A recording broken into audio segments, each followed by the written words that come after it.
Ótimas notícias na revisão da vida toda. Até que enfim tivemos a juntada das contrarrazões nos embargos de declaração no tema 1102 no STF. E eu quero comemorar junto com vocês, principalmente por dois motivos. Primeiro, os ministros do STF vão julgar os embargos de declaração agora também analisando os argumentos do lado dos aposentados. Afinal, fica só os argumentos infundados do INSS na cabeça dos ministros? Não. Esse é o motivo, né, tão importante dessa juntada. E o segundo motivo que você pode comemorar é porque agora é oficial. Não falta mais nada para o julgamento dos embargos de declaração. E aí sim, a declaração do trânsito em julgado. E aí, acabou. É tetra, pode comemorar, meus amigos, beleza? Então não falta mais nada para o julgamento. E se você quer se manter bem informado, já te convido a se inscrever no canal e já vamos seguindo do jeito que você gosta, é na tela, pessoal. Vamos na tela aí sem perder tempo.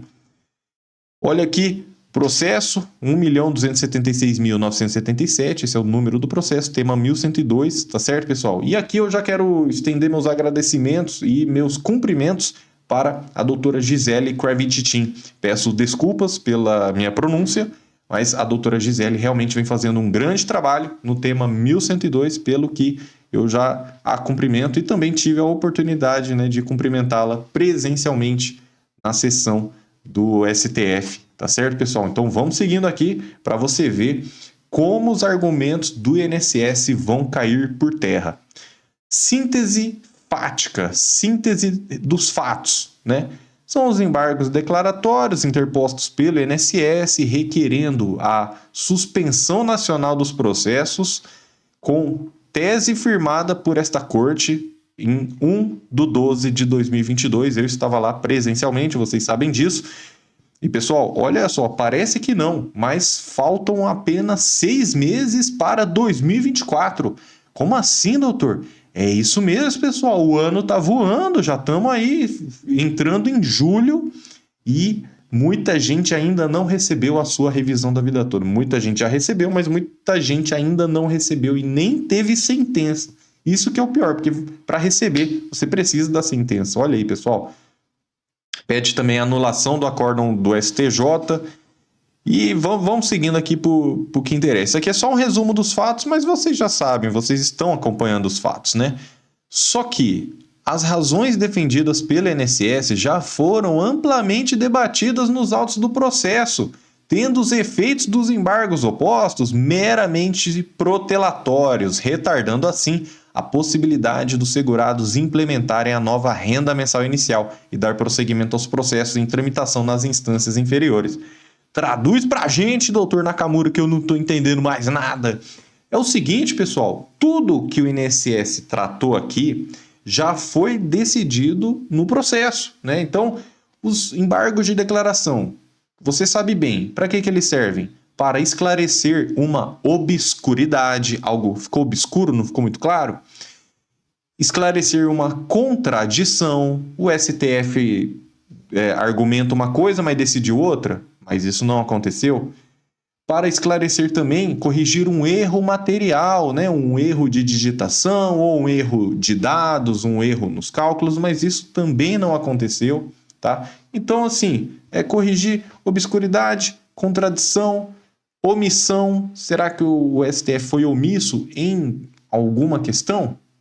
Nós não vemos assim, pessoal. Então, realmente, fica difícil. E o INSS, além de ficar, né, argumentando que já foi decidido, ainda pede modulação de efeitos para não pagar atrasados. Aí eu quero que você comente a sua opinião sobre isso. Bom, da desnecessidade, então da não necessidade de suspender os processos, né?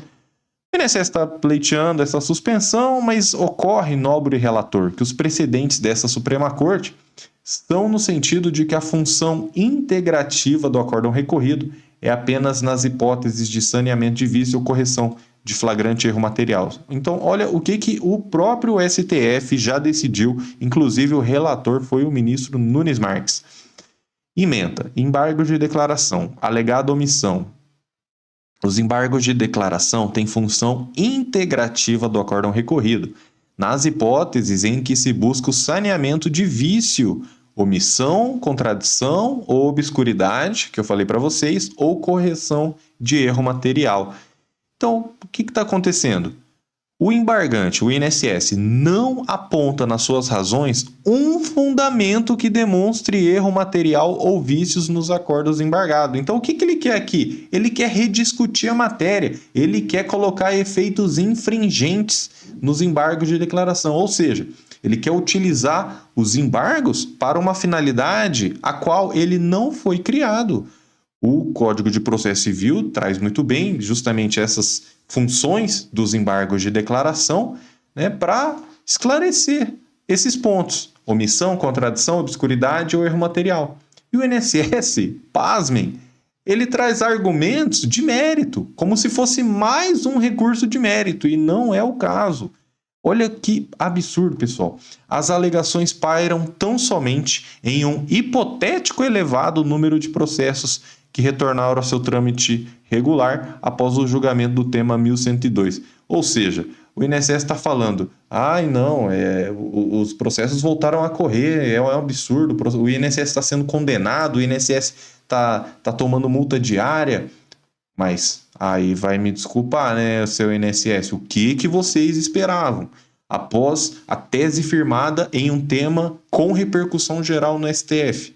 O que vocês esperavam? Que vocês ganhassem algum processo nas instâncias inferiores? Não é possível, né, gente? Genericamente, aponta o INSS que entre 99 e 2019, o INSS concedeu mais de 88 milhões de benefícios, dizendo, né, que só a partir do julgado é que estariam definido quais segurados estarão alcançados pela tese. Aí é brincadeira, né, pessoal? Olha aí. Então, aqui traz a questão do você tem que ter se aposentado depois de 99, né? E traz também, desde que o cálculo seja mais favorável para os segurados, e traz a questão do prazo decadencial, meus amigos. Vamos seguindo aqui para a gente ver o que traz isso aqui, o que os ministros do STF podem julgar. Bom, as balizas legais, o conteúdo, extensão, limite das hipóteses de cabimento, critérios de cálculo e marcos temporais para verificação do direito e liquidação do valor devido nos processos individuais são claras e não estão contidas na questão constitucional controversa. Ou seja, quem que vai ter direito, os critérios de cálculo, que é incluir as contribuições anteriores ao 94, pegar 80% das melhores contribuições, né, e verificar se é mais vantajoso ou não. Isso aqui já está definido, não tem mais o que se falar. Então, não há que se falar em decisão integrativa ao acórdão. E não existe risco de grave dano, uma vez que a renda mensal revisada será implementada após realização dos cálculos. Então, o INSS está falando, não, é prejuízo, é mais de 80 milhões de benefícios e não sei o que. Não, mas peraí. Ninguém vai digitar alguns números e vai falar, esse é o valor que você vai receber a partir de agora. Não. São feitos cálculos, seja pelo INSS, pela CAB, pela Controladoria Judicial.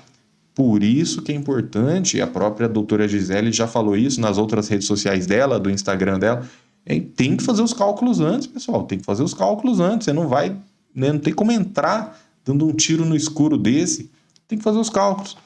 Agora, o único dano injusto que se perpetua, pelo contrário, é a demora no prosseguimento dos feitos, majoritariamente suspensos mesmo antes da prolatação da sentença, e no cumprimento do julgado, agravando-se no tempo o risco dos beneficiários não perceberem seus efeitos em vida. Isso aqui é realmente uma grande preocupação, pessoal. Pode ver nos comentários aí, muita gente se questionando, né? Será que eu vou estar vivo para receber essa revisão? Isso é um absurdo que o INSS está fazendo, pessoal.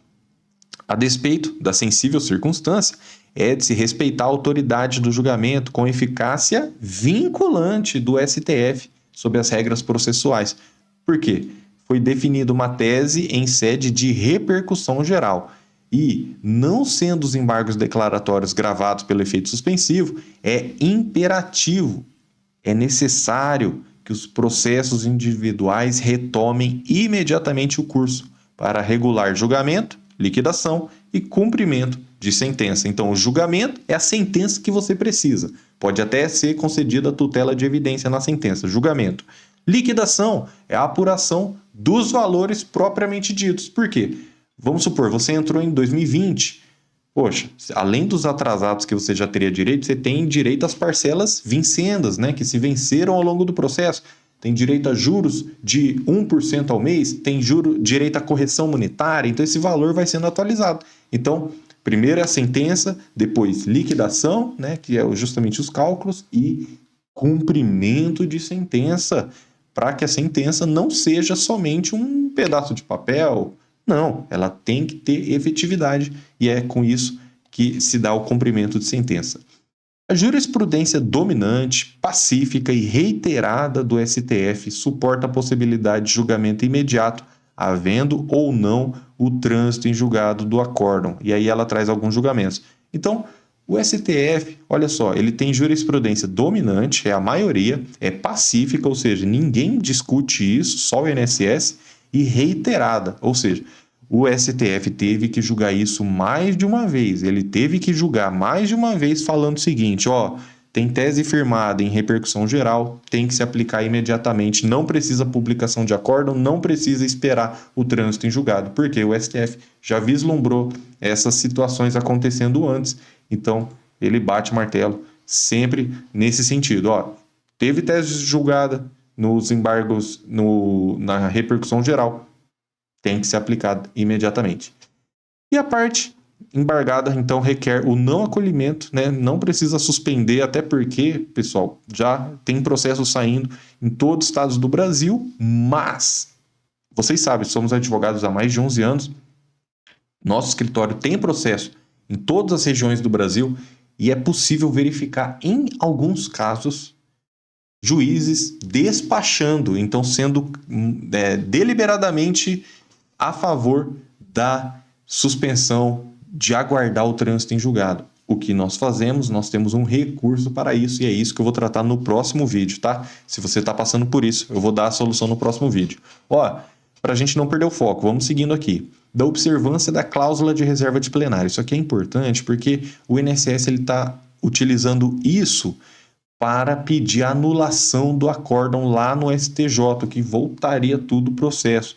Mas, vocês sabem, pessoal, essa discussão sobre a ofensa à reserva de plenário foi amplamente debatida pelos ministros. Os ministros falaram, ó, e o INSS afirma que o ministro Ricardo Lewandowski não se manifestou expressamente sobre o entendimento, tampouco expressou acompanhar o redator do acórdão e haveria omissão. Ora, nobre relator, é notório que os argumentos aduzidos pelo INSS são frívolos, contraria o disposto no voto do ministro Ricardo Lewandowski, que acompanhou integramente o ministro Marco Aurélio e depois acompanhou o ministro Alexandre de Moraes. Então, olha o que disse aqui, ó. Portanto, senhora presidente, reitero o voto no sentido de negar provimento ao recurso extraordinário, que, aliás, é até a posição do eminente Procurador-Geral da República. São palavras do ministro Ricardo Lewandowski. Então, senhor INSS, como é que você está dizendo que houve omissão do ministro Ricardo Lewandowski se ele foi um dos ministros mais ferrenhos na defesa do direito dos aposentados? Tem um vídeo aqui trazendo os trechos, né, do ministro Ricardo Lewandowski dizendo que realmente tem que ser respeitado esse direito, citou até direito adquirido, e aqui mais uma vez falando que ele votou sim. Ele nega provimento ao recurso extraordinário, reitera o voto. Esse INSS, hein, meus amigos? Então, o ministro Ricardo Lewandowski acompanhou e teve essa discussão em plenário físico sobre essa questão justamente da não observância da cláusula de reserva de plenário, né? Porque, assim, quando um tribunal vai declarar a inconstitucionalidade, aí tem que ser, né, na turma especial, por exemplo, do STJ, tem que ser todos os ministros. Declara a inconstitucionalidade da Lei 9.876, por exemplo. Mas os próprios ministros falaram, não, mas não foi isso que aconteceu. Não houve declaração de inconstitucionalidade. Até porque o que houve foi uma interpretação do INSS em uma lei que já existia. Aí o INSS fechou os olhos e aplicou somente a regra transitória, mesmo que prejudicasse em detrimento da regra definitiva.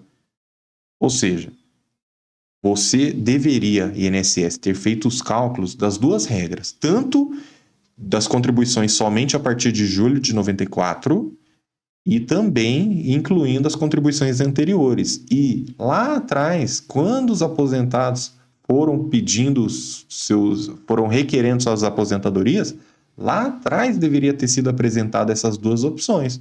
Logo, senhor João, senhora Maria, a senhora quer ou não incluir as contribuições anteriores a 94? E agora, né, anos depois quer vir falar. Aí é um absurdo, né, pessoal? Da inexistência de omissão a respeito de prescrição e decadência. Não vamos confundir, viu, pessoal? Prazo decadencial, aquele prazo do artigo 103 da Lei 8.213, que fala que o segurado tem até 10 anos para pedir uma revisão de aposentadoria a contar do mês seguinte ao recebimento do primeiro pagamento. Essa é a decadência, tá? Sobre decadência, eu tenho vários vídeos, né, em relação à decadência. A justiça já tem entendimento de afastar a decadência para outras formas de revisões de aposentadoria. Eu tenho vídeos bem específicos sobre isso. E sobre prescrição, você precisa saber que limita-se aos últimos 5 anos a contar da entrada do processo. Então, quem entrou em 2020, por exemplo, vai receber os últimos 5 anos de atrasado e mais as parcelas que se venceram ao longo do processo. São 8 anos aí de atrasados, pessoal. É isso mesmo. E aí, quem entrou em 2023, né, vai estar limitado aos últimos 5 anos. Mas não tem problema, porque, afinal, cada um tem o seu direito, cada um entrou no momento que entendeu melhor. Teve gente que só ficou sabendo agora, esse ano, né? Então, fica tranquilo, que vai dar tudo certo, pessoal. Traz uma parte aqui do voto do ministro Gilmar Mendes, né? Traz a definição aqui dos prazos de prescrição e decadência, quanto ao direito intertemporal aplicável à alteração promovida pela medida provisória de 97. Sabe por quê, pessoal? Antes de 97 nem existia decadência. Então, você poderia pedir uma revisão a qualquer tempo. Mas em 97 que trouxe essa regra e realmente aí fica difícil, né, pessoal? Aí fica difícil, né? Comenta aqui qual a sua opinião sobre essa decadência, porque afinal, você acha que o aposentado ficou dormindo no ponto ou que ele não sabia, ele não tinha o conhecimento da postura do INSS, né? Bom, da não existência de omissão sobre divisor mínimo, né? O INSS está falando que o divisor mínimo é uma sub-regra que delimita a extensão da regra do caput. Do caput é a cabeça do artigo. Teria eficácia condicionada à eficácia da regra de transição. Mas aí, pessoal, aí ficou difícil de sustentar qualquer coisa nesse sentido, né? Porque a regra definitiva justamente não tinha o divisor mínimo. Então, aí vai ficar difícil.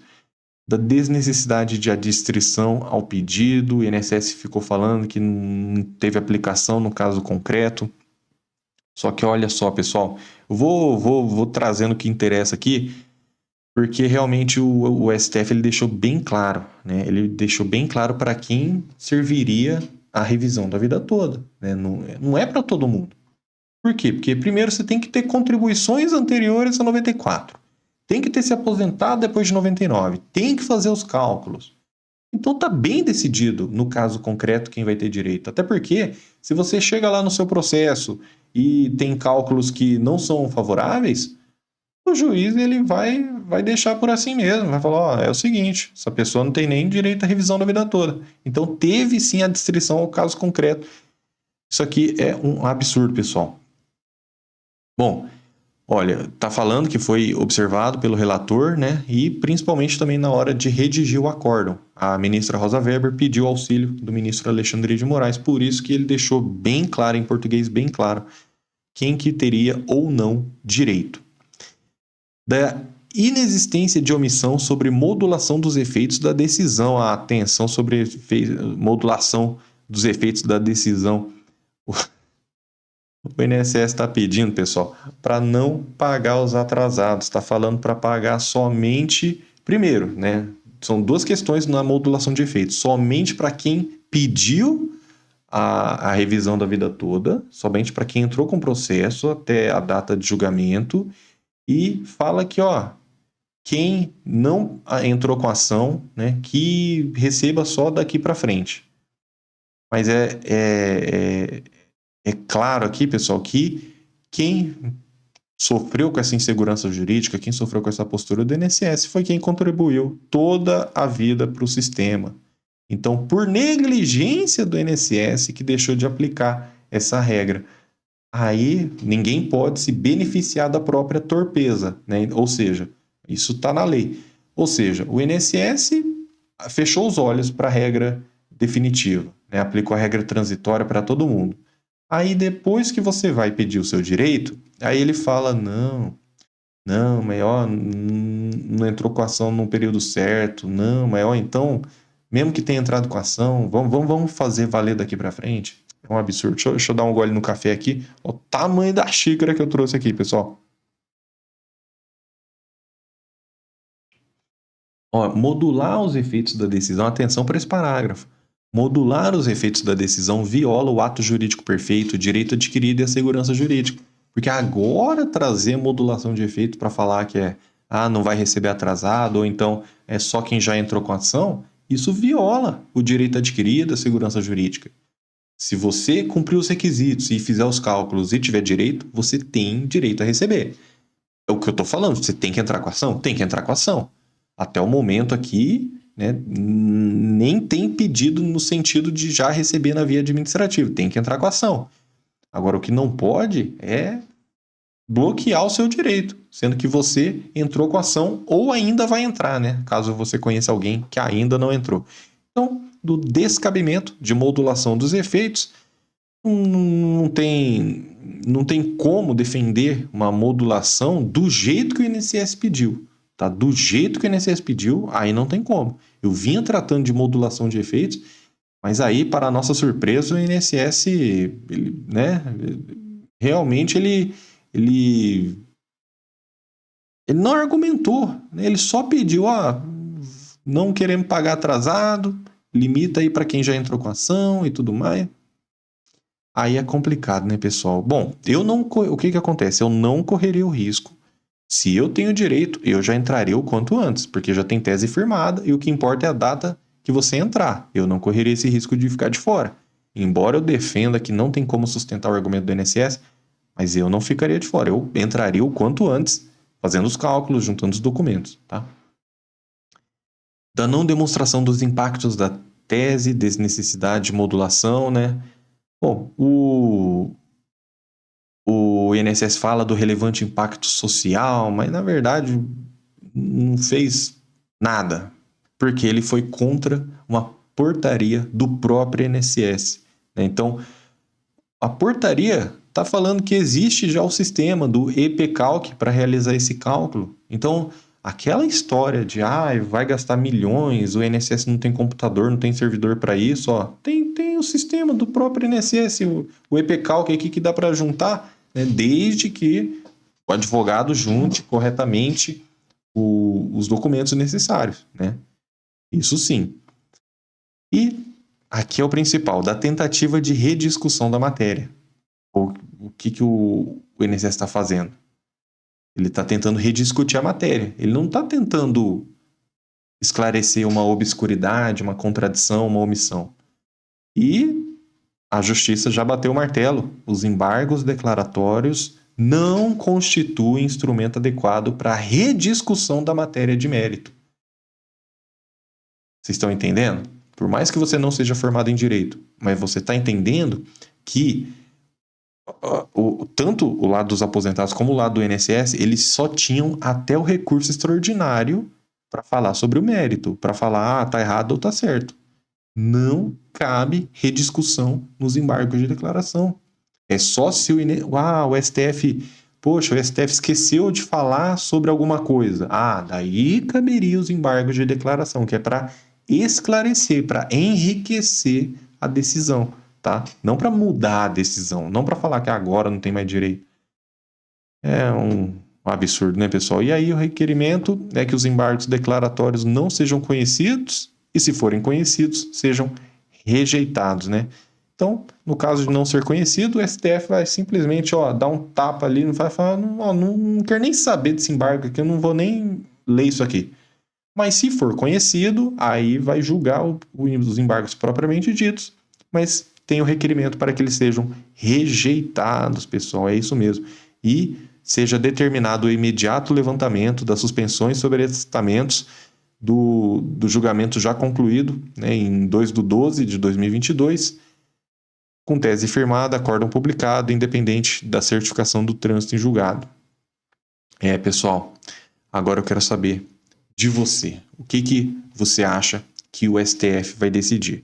Doutor, eu acho que vai continuar como está. Na verdade, eu acho que o INSS está esperneando e nada vai mudar.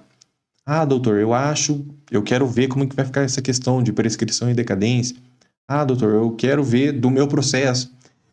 Usa os comentários aqui para a gente saber mais. E eu vou lembrando, então, nos próximos vídeos, né, sobre os processos das pessoas que ainda estão com a suspensão determinada aí pelos juízes, tá? Que estão esperando publicação, que estão esperando trânsito em julgado. Eu vou fazer um vídeo sobre isso e também vou trazendo as dúvidas que vocês tiverem e, é claro, as últimas notícias sobre o julgamento propriamente dito dos embargos de declaração.